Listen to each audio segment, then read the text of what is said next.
We finally have a firm date that we can circle on the calendar that might suggest when Rockstar Games will give us new information, details, possibly screenshots, and a second trailer for Grand Theft Auto 6. We'll be talking about all of that in this video today and a whole lot more. And this news actually comes from Rockstar Games' parent company, Take-Two Interactive, which they have been in the news cycle quite a bit over the last couple of days due to the cuts and the layoffs, getting rid of 5% of their staff to save millions of dollars. It's not the best news, but today, on April 18th, 2024, they announced that Take-Two Interactive is set to report their fourth quarter and fiscal year 2024 results on Thursday, May 16th, 2024.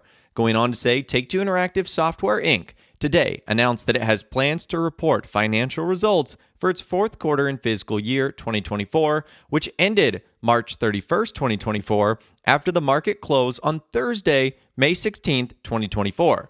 The company plans to hold a conference call to discuss its results at 4:30 p.m. Eastern Time, which can be accessed by dialing the phone number. A live listen-in only webcast and a replay of the call will be available at Take-Two Games website. So for those of you guys that are new to the channel or might not understand why this is important, it's because Take-Two Interactive is the parent company of Rockstar Games, and Rockstar Games works hand in hand with Take-Two Interactive. And usually around these earnings calls, that's when Rockstar Games will drop big news, because it then gives their parent company, Take-Two Interactive, the opportunity to actually talk about it. Take-Two Interactive themselves won't make announcements that are meant for Rockstar Games. They might give us little nuggets, hints, or clues like what they might expect or their excitement for the future or things that they anticipate. But as far as actually delivering new information and details about a title, that has to come from Rockstar Games. But Rockstar Games often deliver that news right around when these earnings calls are set to occur. Not only have they done this in the past, but they also did this with the official announcement of Grand Theft Auto 6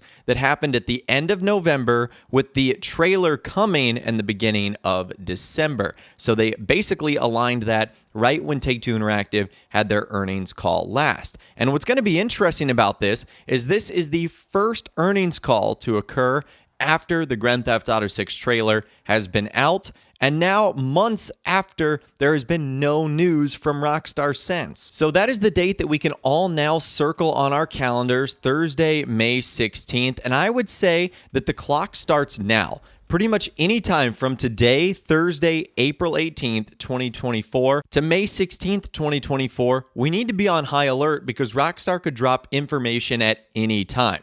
I would say the closer we get to that May 16th date, probably the better, but we know something around that date will be announced, and we can just only hope that whatever is announced has to do with GTA 6. Yes, Rockstar has promised that there is going to be a big GTA Online Summer DLC, which might actually have some coincision with GTA 6. Maybe there's some sort of cross-promotion treasure hunt that happens. In case you guys weren't around for that, when Rockstar was promoting Red Dead Redemption 2, they did 2 treasure hunts in Grand Theft Auto Online. One of them was for like a gold double-action revolver, and the other one was for a stone hatchet. And if you found those treasure hunts, not only would you get the reward in GTA Online, but it would also give you access to it when RDR2 came out. So the same thing could happen again for Grand Theft Auto 6. But either way, this is great news, and this is, again, just the date we all need to circle on our calendars for when we should expect Rockstar to give us more information. And, of course, when that information does arrive, I will cover it here on the channel. And remember that this is a big one, because not only are they reporting on their fourth quarter results, they're also reporting on the entire fiscal year of 2024 and its results.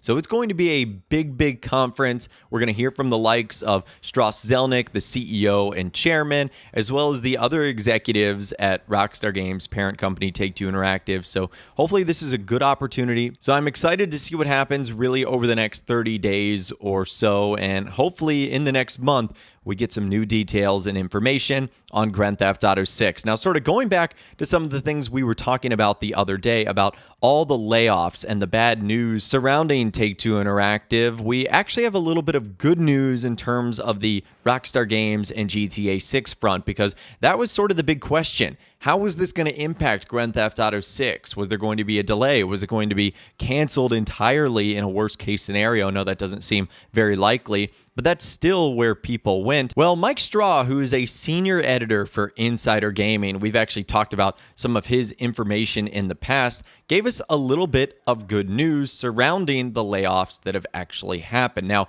not good news in general, but good news for the Rockstar Games and GTA 6 front. So he ended up saying this: Take-Two layoffs. I can confirm that people from WWE 2K, Topspin 2K, and the in-development NFL 2K game have been let go. Not sure on the full numbers, but those teams have definitely seen layoffs. When Rockstar first started developing GTA 6, they first considered actually dumping the single-player campaign and instead making the game fully online only, especially following the success of GTA Online. However, as we know now, Rockstar is going to be following through with a more traditional style for GTA 6, where they're planning to launch with a single-player campaign first, and then follow with online afterwards. This is the same thing that happened with GTA 5, and likely is going to be happening as well in GTA 6. Now, the single-player campaign for GTA 6 is going to contain a lot of similarities to GTA 5, but also a few notable differences. So let's go ahead and jump into a few of those right now. Now, one of the bigger things that Rockstar is expected to carry over from GTA 5 is the character switch functionality. This of course allows you to switch between single-player characters while playing, and this was a technology that Rockstar pioneered in GTA 5, and since then, quite a few game developers have copied it, but none have made it as smooth as Rockstar did back in 2013. Now, of course, in GTA 5, we have 3 characters, Michael, Trevor, and Franklin. This will likely be limited in GTA 6 to only 2, which of course is going to be Jason and Lucia. However, unlike GTA 5, where all 3 characters are working together for the majority of the campaign, it may be possible that in GTA 6, Jason and Lucia may be working together at one point and then work against each other later in the game, or vice versa. This is still rumored, and there is heavy speculation going on at the moment. There have been a lot of rumors about a possibility that Jason could take the role as an undercover agent, and things may roll out that way throughout the story mode. We're going to have to wait and see, but I think the dual character system is going to make the game a lot more engaging, and I think it's going to allow Rockstar to really dial in both of those characters rather than worrying about a trio, which in my opinion is a lot more difficult to develop for. In addition, the system itself will likely be getting some upgrades. With the new solid-state drives in the new consoles, there is possibility for Rockstar to do some pretty cool things, especially with the ultra-fast loading, so we're going to have to wait and see, but this system will be making a comeback in a new and improved way. Now, one thing that is likely going to stay the same for GTA 6 in terms of the story mode campaign is the actual premise of all of the missions. Now, Rockstar has a very specific style when it comes to their story mode campaigns, and I do not see that changing in GTA 6. So that means you complete a mission, you may get a phone call, a world event might happen, and then you get a new mission, and you have to go to a marker and start it. Then you follow the mission prompts, you may get into a shootout of sorts, you complete the mission, and then you kind of do it all over again. This is the Rockstar Games formula. They've done it for many years now, including all of their new games and all of their old ones, and I do not see that changing in GTA 6. So if you're a fan of Rockstar Games and their single-player campaign, you're going to love GTA 6, but if you're not, you're probably not going to be any more impressed than what you were with previous Rockstar games. The story mode itself is likely going to be a tad bit longer than what we had in GTA 5. The GTA 5 story mode was just over 30 hours long, however the GTA 6 story mode is expected to be between 30 and 40 hours long. There have been a few rumors that suggest it will be over 100 hours long.